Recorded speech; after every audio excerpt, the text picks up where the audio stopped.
खारगे जी, भैया इसको थोड़ा उल्टा करके इसको घुमा देंगे जरा, इनको घुमा दीजिए।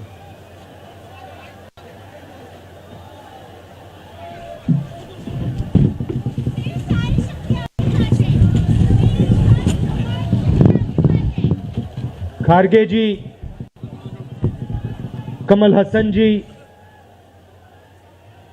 वेणुगोपाल जी, शक्ति सिंह गोहिल जी, अनिल जी, स्टेज पे कांग्रेस पार्टी के सीनियर नेता, हमारे प्यारे कार्यकर्ता, भाइयों और बहनों, प्रेस के हमारे मित्रों, आप सबका यहां बहुत बहुत स्वागत, नमस्कार। आपने इतना समर्थन इस यात्रा को दिया, इतनी मदद की, इतनी शक्ति आपने हमें दी, इसके लिए मैं सबसे धन्यवाद करना चाहता हूं, दिल से धन्यवाद करना चाहता हूं।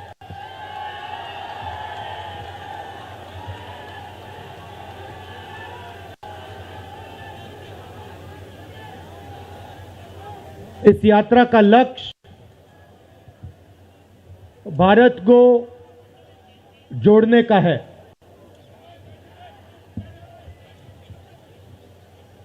जब हमने ये शुरू किया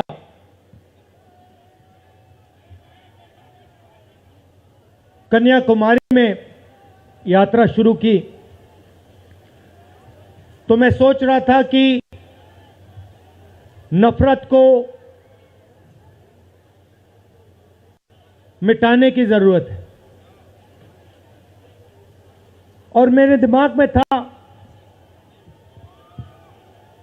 कि इस देश में सब जगह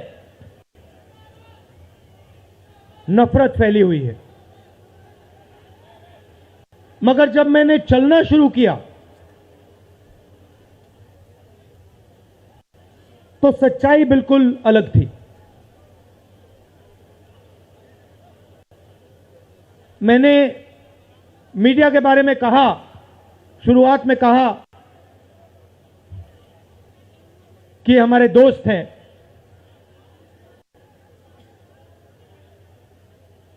दोस्त हैं,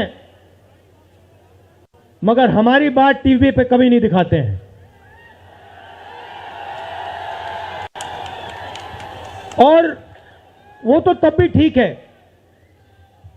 वो ठीक है, हमारी बात नहीं उठाएं तो ठीक है, कोई प्रॉब्लम नहीं है, मगर ये एक और काम करते हैं, इनकी गलती नहीं है। देखिए, ये जो यहां खड़े हैं, इनसे गुस्सा मत होइए, इनकी गलती नहीं है। देखिए, मुस्कुरा रहे हैं, ये जानते हैं लगाम लगी हुई है, पीछे से लगाम लगी हुई है, मगर इनके जो चैनल हैं ये भी नफरत फैलाने का काम करते हैं।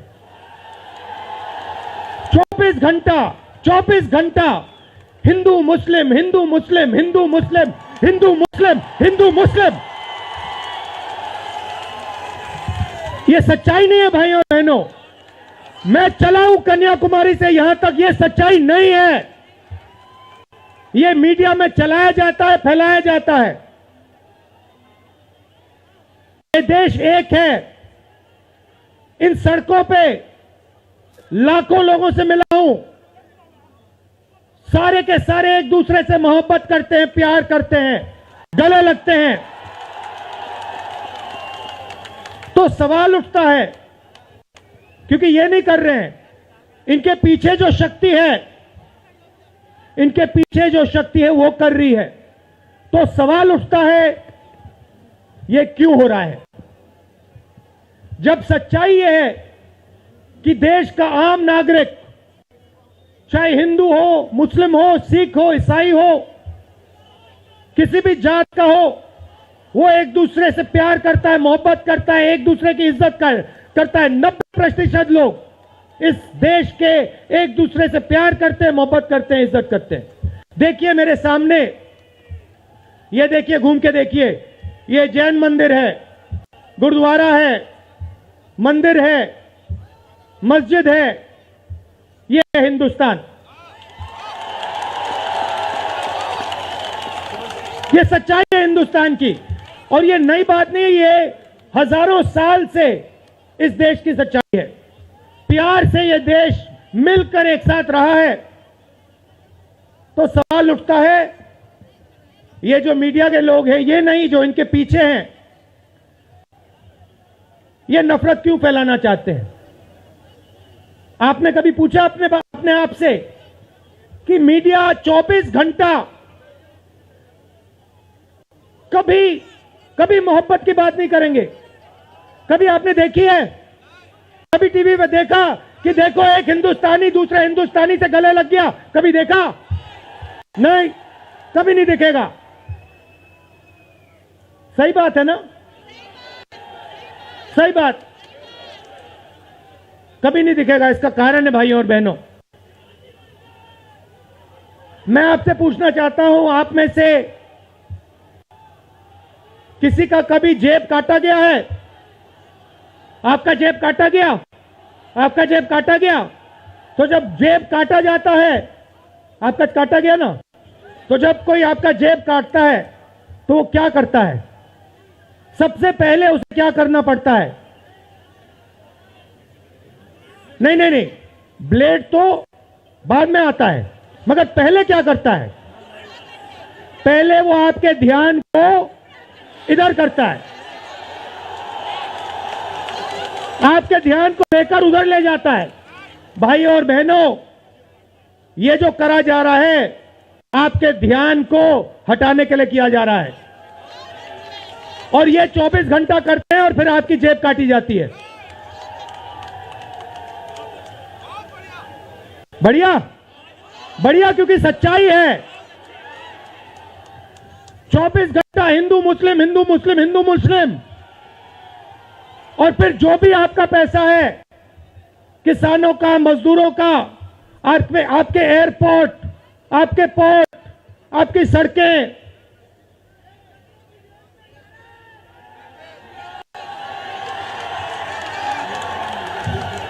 सीधा किसके जेब में? इनके मालिक के जेब में। इनको कौन चलाते हैं? नाम बताओ। देखो, सब जानते हैं, पूरा हिंदुस्तान जानता है। भाइयों और बहनों, ये नरेंद्र मोदी जी की सरकार नहीं है, ये अंबानी अदानी की सरकार है। ये सच्चाई है, और ये पूरा लक्ष्य इनका आपके ध्यान को इधर से उधर, उधर से इधर करने का है। मैं 2800 किलोमीटर चला हूं, 2800, मुझे कहीं नफरत नहीं दिखी, कहीं हिंसा नहीं दिखी, कहीं मारपीट नहीं दिखी। मगर जब मैं इनका टेलीविजन खोलता हूं, 24 घंटे मुझे मारपीट, हिंसा, नफरत दिखाई देती है। क्यों? क्योंकि ये आपका ध्यान इधर से उधर ले जाना चाहते हैं। जो सच्चे मुद्दे हैं उस पे आपका ध्यान गलती से ना चला जाए। जैसे जब कोई आपकी जेब काटता है, वो चाहता है कि आपका ध्यान आपके जेब पे गलती से भी ना चला जाए। ये हो रहा है इस देश में। तो आपका ध्यान कहां जाना चाहिए? मैं आपको बताता हूं। सबसे पहले आपका ध्यान जो हिंदुस्तान के युवा हैं उनकी ओर जाना चाहिए। आप किसी भी युवा से पूछ लीजिए, वो आपको बताएगा, मैंने इंजीनियरिंग की, मैं डॉक्टर बनने के लिए पढ़ा, मैंने आईएएस के लिए तैयारी की, मैं जज बनने की कोशिश कर रहा था। पूछो क्या किया? पढ़ाई की, कितने साल की, स्कूल, कॉलेज, यूनिवर्सिटी सब पढ़ लिए, और फिर क्या हुआ? आज क्या करते हो? मजदूरी करता हूं, पकौड़े बनाता हूं।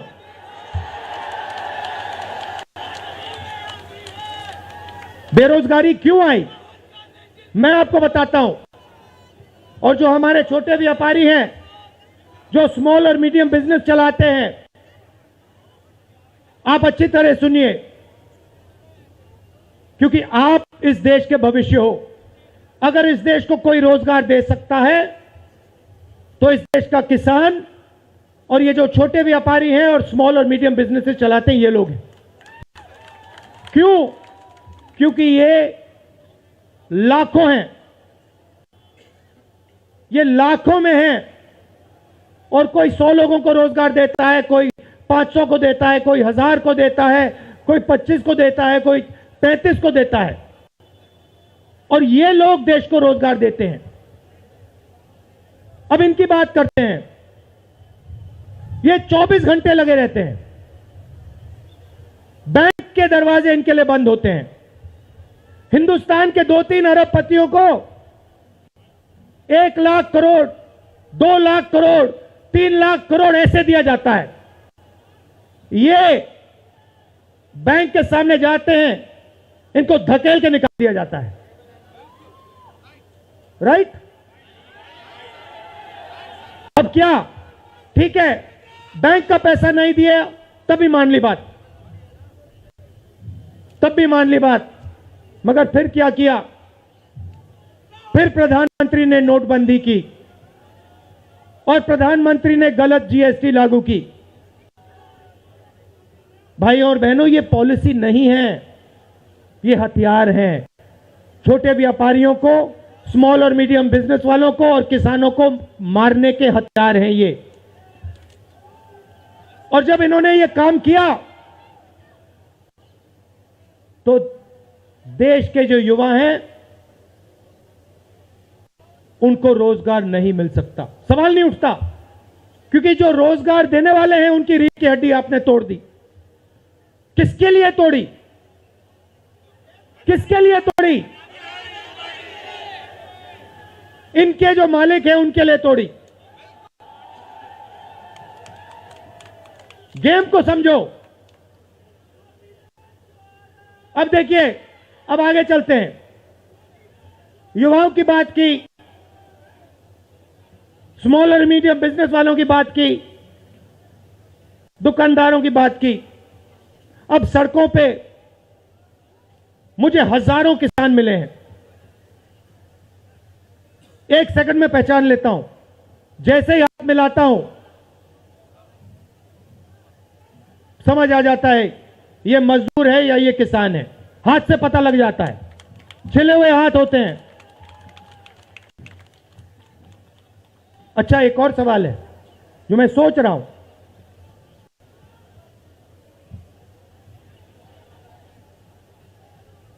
प्रेस वाले ने मुझे पूछा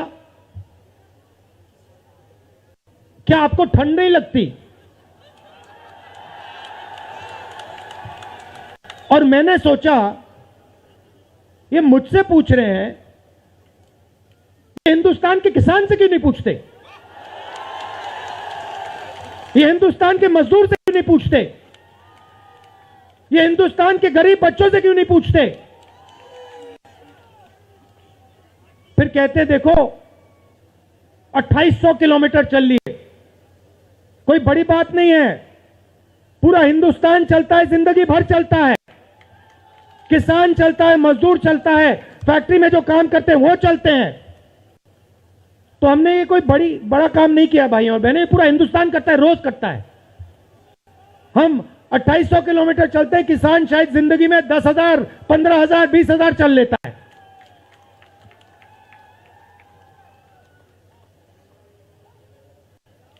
तो मैं चाहता हूं कि ध्यान सही जगह जाए। अब बीजेपी ने धर्म की बात उठाई है, हिंदू धर्म की बात करते हैं। मैं आपसे पूछना चाहता हूं, हिंदू धर्म में कहां लिखा है कि गरीबों को, कमजोर लोगों को कुचलना चाहिए? कहां लिखा है? कहां लिखा है कि कमजोर लोगों को मारना चाहिए? कहां लिखा, मुझे बताओ। मैंने तो कहीं नहीं पढ़ा। मैंने गीता पढ़ी है, उपनिषद पढ़े हैं, कहीं नहीं पढ़ा मैंने।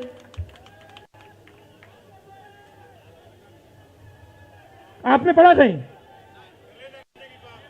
गले लगाने की बात होती है। अच्छा ठीक है, देखिए अब ये लोग देश में डर फैला रहे हैं। नफरत नहीं दिखी मगर डर दिखा। किसके दिल में डर?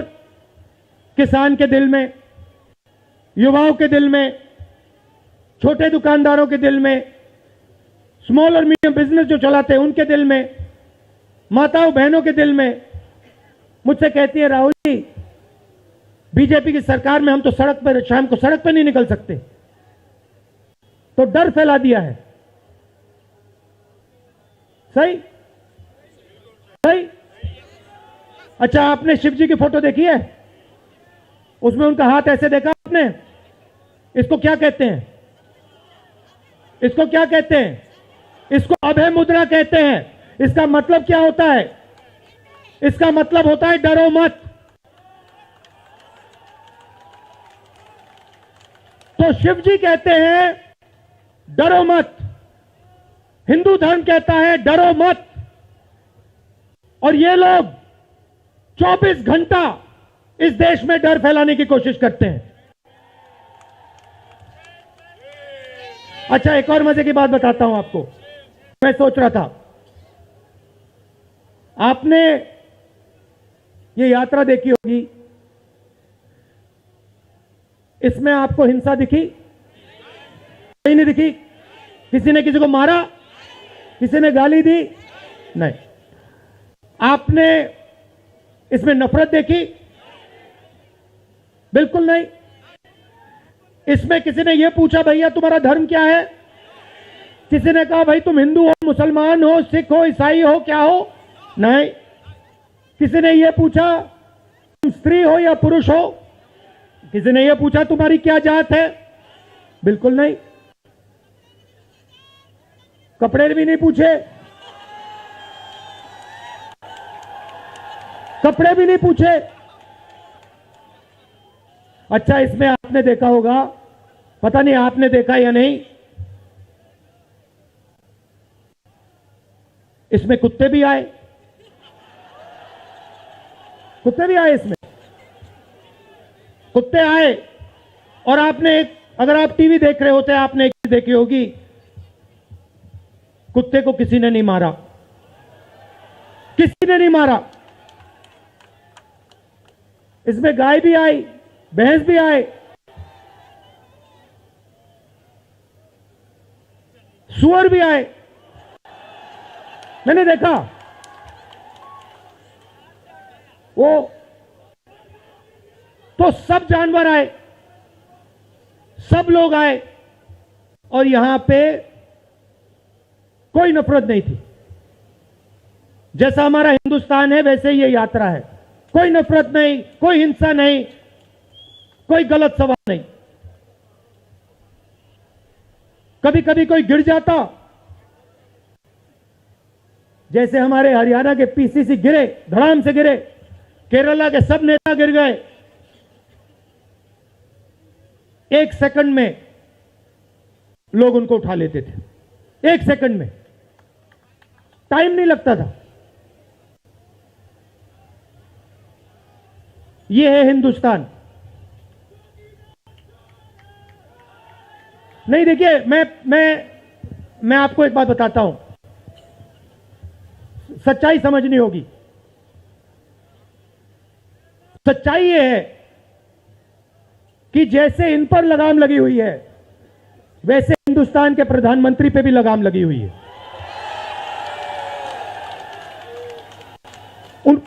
उनकी गलती नहीं है, वो संभाल नहीं पा रहे हैं, कंट्रोल नहीं कर पा रहे हैं, उनको कंट्रोल कर दिया है। नहीं, मैं सच बोल रहा हूं, मैं सच बोल रहा हूं। क्योंकि आप देखिए, एयरपोर्ट भी उनके, पोर्ट भी उनके, एग्रीकल्चर के स्टोरेज डिपो भी उनके, और क्या उनका, हाँ,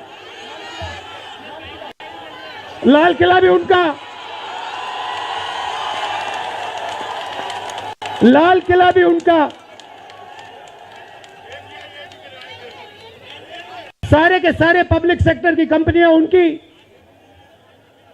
और क्या उनका, रेलवेज उनकी,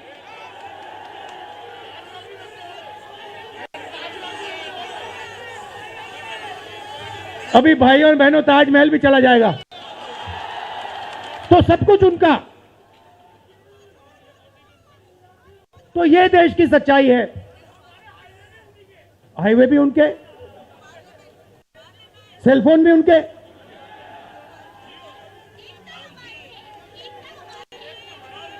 मगर सच्चाई हमारी। आप देखिए, मैं आपको बताता हूं, आपको मैं बताता हूं, अपनी कहानी बताता हूं। जब मैं राजनीति में आया, 2004 में आया, हमारी सरकार थी, चुनाव जीते थे, और ये प्रेस वाले 24 घंटा मेरी प्रशंसा करते थे। 24 घंटा, 24 घंटा राहुल गांधी, राहुल गांधी, राहुल गांधी, राहुल गांधी। फिर मैंने क्या किया, मैं चला गया भट्टा परसोल। नहीं सुनो, आपको समझना है ये है क्या। मैं भट्टा परसोल गया और मैंने किसानों का जो जमीन का मामला है उसको छेड़ दिया। और भाई और बहनों, जैसे ही मैंने किसानों का जमीन का मामला छेड़ा, वैसे ही ये मेरे पीछे पड़ गए।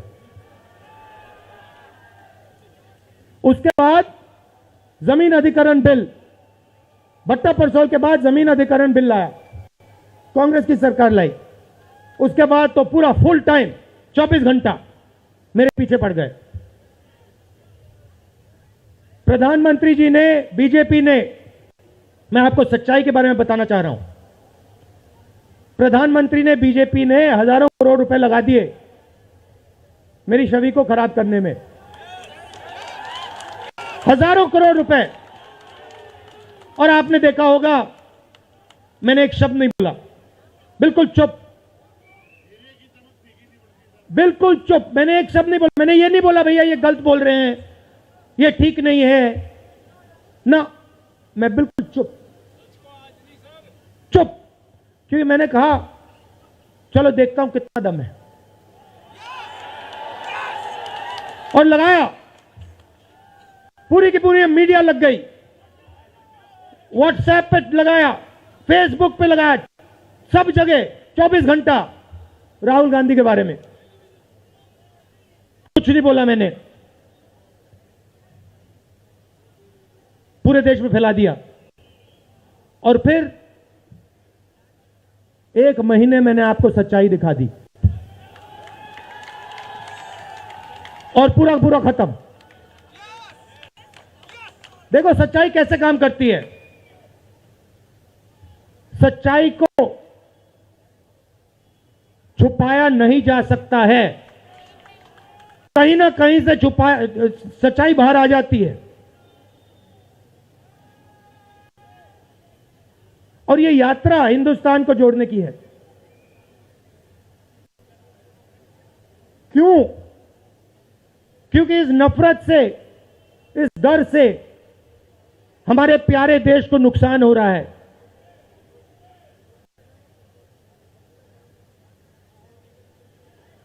यह सच्चाई है, और इसीलिए हमने ये यात्रा कन्याकुमारी से लेकर कश्मीर तक शुरू की है।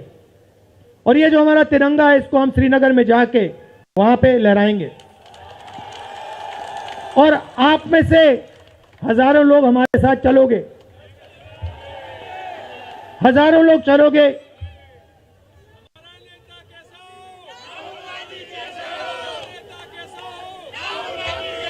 तो भाई और बहनों, देखिए, सच्चा मुकाबला दुनिया में, सच्चा मुकाबला चाइना और हिंदुस्तान के बीच में है। ठीक है, चाइना ने 2000 स्क्वायर किलोमीटर हमारी जमीन ले ली है। प्रधानमंत्री जी कहते हैं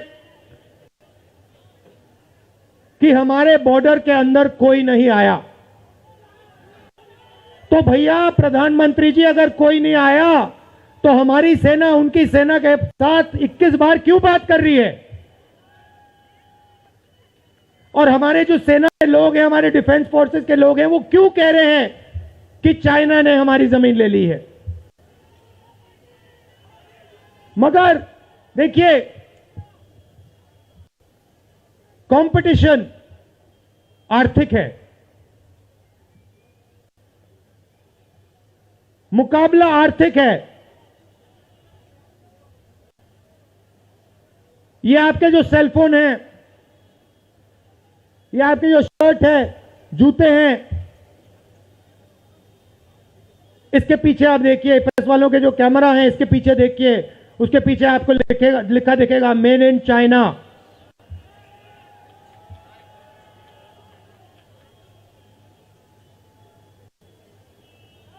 हमें शर्ट के पीछे, सेलफोन के पीछे, जूतों के नीचे मेड इन इंडिया लिखना है। और एक ऐसा दिन आना चाहिए जब शंघाई में कोई युवा नए जूते खरीदे, उसके नीचे देखे made in new Delhi India. ये हिंदुस्तान चाहिए, इसी से हमारे युवाओं को रोजगार मिलेगा। तो ये करना ही पड़ेगा, चॉइस नहीं है। और ये हम करके दिखा देंगे। ये देश कर सकता है, करके दिखा सकता है। आप सबने इतना प्यार दिया,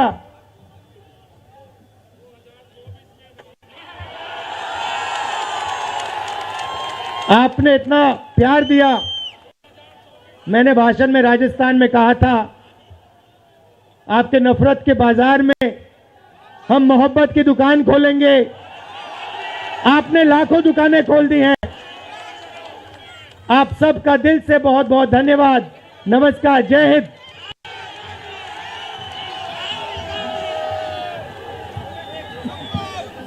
धन्यवाद।